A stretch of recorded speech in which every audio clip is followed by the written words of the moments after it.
नमस्कार दोस्तों, आज है 25 अप्रैल। फ्रेंड्स, डेली करंट अफेयर्स में आपका स्वागत है। Friends, crazy thoughts channel A university of thoughts. स्वागत है फ्रेंड्स आपका क्रेजी थॉट्स की दुनिया में। स्टार्ट करते फ्रेंड्स सुबह की डेली करंट अफेयर्स। पृथ्वी दिवस कब मनाया जाता है? When is earth day celebrated? तो फ्रेंड्स 22 अप्रैल को पृथ्वी दिवस मनाया जाता है, ताकि लोगों यह समझ आ सके कि जिस धरती पर जो हमारी माता कहा जाता है, जिस धरती माँ को, हम उसका किस प्रकार से दोहन कर रहे हैं, किस प्रकार से हमें उसको बचाने की कोशिश करनी चाहिए। इस वर्ष 22 अप्रैल को पृथ्वी दिवस मनाते हुए हमने 50 वर्ष पूरे कर लिए। और इस वर्ष की जो थीम है वह है जलवायु कार्रवाई। जलवायु कार्रवाई यानी कि जो जलवायु परिवर्तन हो रहा है, कभी बरसात हो रही है तो इतनी ज्यादा बरसात हो रही है, और कभी बारिश नहीं हो रही तो बिल्कुल अकाल ही पड़ जाता है। इसका मुख्य उद्देश्य है पृथ्वी एवं पर्यावरण संरक्षण के प्रति लोगों को जागरूक करना है। ई रक्त कोष की शुरुआत किस मंत्रालय द्वारा की गई थी? ई रक्त कोष was launched by which ministry? केंद्रीय स्वास्थ्य एवं परिवार कल्याण मंत्रालय, ministry of health and welfare, health and family welfare. केंद्रीय स्वास्थ्य एवं परिवार कल्याण मंत्रालय द्वारा ई रक्त कोष की शुरुआत की गई थी। ई रक्त कोष की शुरुआत 7 अप्रैल 2016 को केंद्रीय स्वास्थ्य एवं परिवार कल्याण मंत्रालय द्वारा की गई थी। यह एक वेब आधारित तंत्र है फ्रेंड्स, जो राज्य के सभी ब्लड बैंक है जो उनको एक ही नेटवर्क से एक जगह इकट्ठा करता है। इसके द्वारा जो निकटतम ब्लड बैंक की जानकारी है उसकी हम एक जगह बैठकर जानकारी ले सकते हैं, जो आपके निकटतम ब्लड बैंक है। इसके अलावा जो वहाँ का विशेष जो रक्त समूह है उसकी उपलब्धता के बारे में भी हम बता सकते हैं कि यहाँ पर इस ब्लड ग्रुप के ज्यादा रक्तदाता हैं। और एक समूह कहीं काफी बार आपने देखा होगा कि काफी लोगों ने अपने समूह बनाए हुए हैं और वो हर वक्त तैयार रहते हैं ब्लड डोनेशन के लिए। कोविड इंडिया सेवा। कोविड इंडिया सेवा की शुरुआत किसने की है? हु स्टार्टेड कोविड इंडिया सेवा? केंद्रीय स्वास्थ्य एवं परिवार कल्याण मंत्रालय द्वारा ही कोविड इंडिया सेवा की शुरुआत की गई है। Ministry of health and welfare started Covid India सेवा। कोविड-19 महामारी के दौरान संचार का प्रत्यक्ष चैनल स्थापित करने के लिए परस्पर स्वादात्मक प्लेटफॉर्म कोविड इंडिया सेवा की शुरुआत की कि एक ऐसा चैनल ही बना दिया जाए जिसके ऊपर आपको इन सभी की जानकारी दी जाए कि किस प्रकार से ऐसी महामारी से बचा जा सकता है, और आगे भी इस प्रकार की कोई भी महामारी तो इस प्रकार के जो प्लेटफॉर्म है उनका यूज किया जा सके। इसका उद्देश्य ऐसी संकट की स्थिति के दौरान रियल टाइम में पारदर्शी ई गवर्नेंस सेवाओं को सक्रिय करना है और बड़े पैमाने पर नागरिकों के प्रश्नों का उत्तर देना है। क्योंकि काफी बार लोग काफी ऐसे प्लेटफॉर्म तैयार हो गए हैं आजकल जिनसे हम गलत जानकारियां जुटा लेते हैं, और उसके कारण फिर हमारे माइंड में भी अलग अलग तरह के विचार आते रहते हैं। संयम एप्लीकेशन किसके द्वारा विकसित की गई है? Sanyam application has been developed by which? तो पुणे म्युनिसिपल कॉर्पोरेशन द्वारा तैयार की गई है संयम एप्लीकेशन। इस एप्लीकेशन का प्रयोग प्रभावी रूप से जो होम क्वारंटाइन नागरिकों को ट्रैक करने और सुनिश्चित करने के लिए कि वास्तव में वे घर में हैं या नहीं। जिनको क्वारंटाइन किया गया कि उनको होम क्वारंटाइन बोला जाता है। जिनके अंदर कुछ लक्षण या जिनकी रिपोर्ट जांच के लिए भेज दी जाती है, उनको पहले कोई लक्षण नहीं दिख रहे हैं तो उनको होम क्वारंटाइन कर दिया जाता है। इस मोबाइल एप्लीकेशन में जीपीएस ट्रैकिंग सुविधा है, जिससे आप जो भी क्वारंटाइन नागरिक है अगर वह घर छोड़ता है तो प्रशासन को उसकी जानकारी मिल जाती है कि वह अपने घर से निकल चुका है। एकीकृत कमांडर सम्मेलन की अध्यक्षता कौन करता है? Who chairs the unified commanders conference, एकीकृत कमांडर सम्मेलन रक्षा मंत्री की अध्यक्षता में होता है। एकीकृत कमांडर सम्मेलन रक्षा मंत्री की अध्यक्षता में होने वाला एक वार्षिक कार्यक्रम है।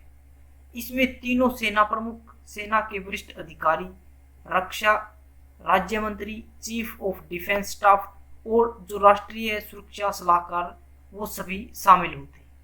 यानी कि पूरी जो राष्ट्र की सुरक्षा है उसकी से जो भी रिलेटेड अधिकारी हैं वो इस सम्मेलन के अंदर शामिल होते हैं। लेकिन कोविड महामारी के कारण इसको स्थगित कर दिया गया। फ्रेंड्स, अगर आप किसी भी एग्जाम के लिए प्रिपेयर कर रहे हैं तो आप जीके प्रिपरेशन हमारे यहाँ से कर सकते हैं, और हम आपको अश्योर करते हैं कि हम अगर आपके 10 क्वेश्चन जीके के आते हैं तो उसमें से 8 या 9 हम आपके जो क्वेश्चन होंगे वो हमारी जीके करंट अफेयर से जरूर होंगे। सिविल सेवा दिवस कब मनाया जाता है? तो 21 April is civil service day celebrated. 21 अप्रैल को सिविल सेवा दिवस मनाया जाता है।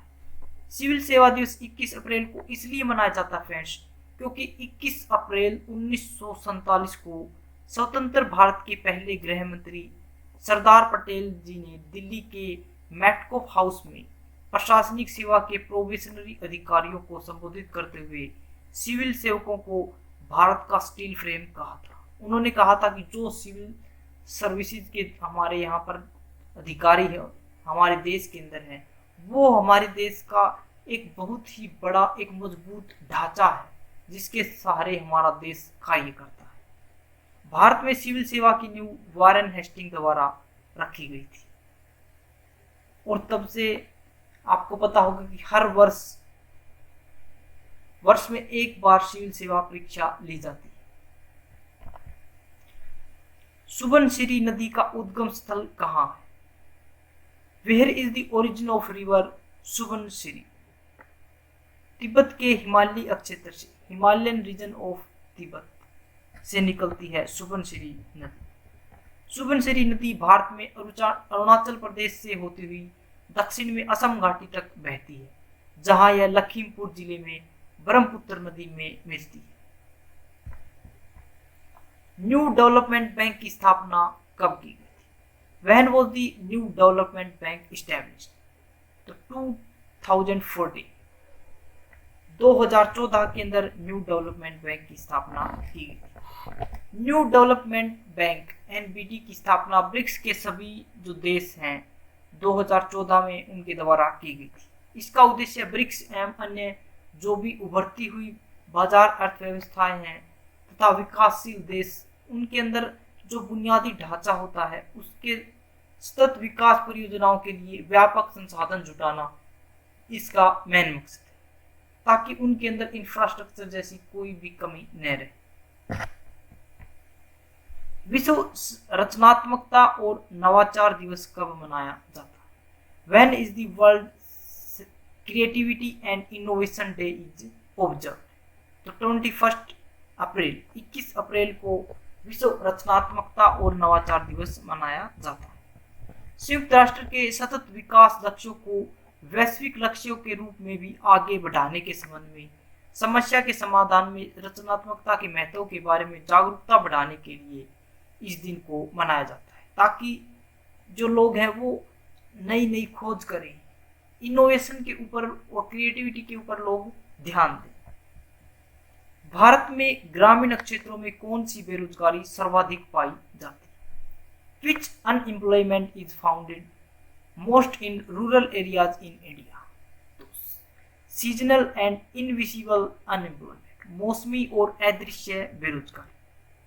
सबसे ज्यादा भारत के अंदर मौसमी और अदृश्य बेरोजगारी पाई जाती है। मौसमी बेरोजगारी वह होती है फ्रेंड्स, जैसे कि काफ़ी ऐसी फैक्ट्रीज भी होती हैं और जो कृषि से आधारित होते हैं वो मौसमी बेरोजगारी के अंदर मुख्य रूप से आते हैं, क्योंकि एक टाइम होता है जब उन वर्कर्स को जरूरत होती है खेतों में कार्य करने की, या कई कंपनियां ऐसी है जो सीजन के हिसाब से कार्य करती हैं, जैसे अभी किसी चीज की जरूरत है तो उनको काम करने दे दिया जाता है, लेकिन यानी कि मौसम के अंदर ही उनको काम मिल पाता है, नहीं मिल पाता, तो इसको मौसमी बेरोजगारी कहते हैं। दूसरी है अदृश्य बेरोजगारी। अदृश्य बेरोजगारी फ्रेंड्स वह है कि जैसे हम किसी एक व्यक्ति का कार्य है लेकिन उसके ऊपर हम 5 व्यक्ति कार्य कर रहे हैं। उसी कार्य को एक व्यक्ति भी कर सकता है लेकिन 5 व्यक्ति उस कार्य में लगे हुए, तो इससे उनकी जो भी आमदनी होती है वो बहुत कम होती है। तो इस तरह की जो बेरोजगारी है उसको अदृश्य बेरोजगारी कहते हैं, यानी कि उनको पता भी नहीं है लेकिन वो बेरोजगार भी है। इस जहां की सबसे महंगी चीज एहसास, और जो दुनिया के हर इंसान के पास नहीं। फ्रेंड्स, किसी भी चीज को अगर आप दिल से चाहते हैं तो कहते हैं कि कायनात भी उसे मिलाने में आपकी मदद करती है, और आप किसी के प्रति एहसास कर सकते हैं, क्योंकि सबसे बड़ी चीज एहसास है।